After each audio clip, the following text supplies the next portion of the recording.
Benim derdim baştan aşmış, bir dert de sen kattın gönlüm. Benim derdim baştan aşmış, bir dert de sen kattın gönlüm. Zalimlere bel bağlayıp yersiz yurtsuz yattın gönlüm. Hayımlara bel bağlayıp boş mekanda kaldın gönlüm.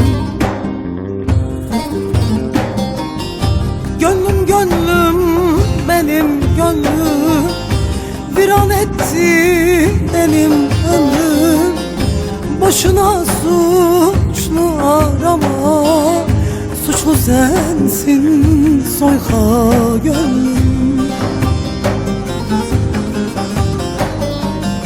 Suçlu bulsan ne olacak, sen belanı buldun gönlüm.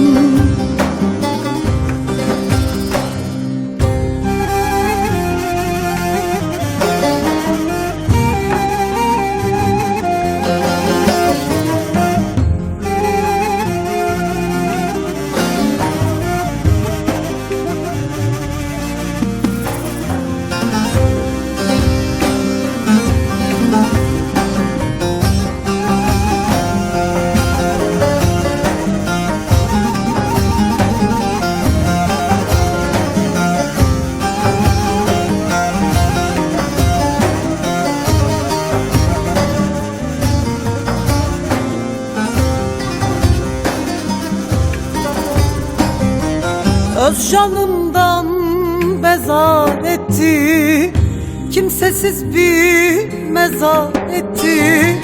Öz canımdan bezar etti, kimsesiz bir mezar etti.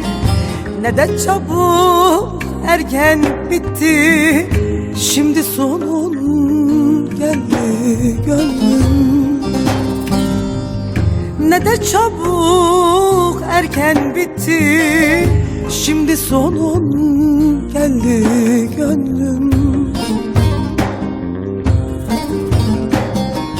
Gönlüm gönlüm benim gönlüm, viran etti benim ömrüm.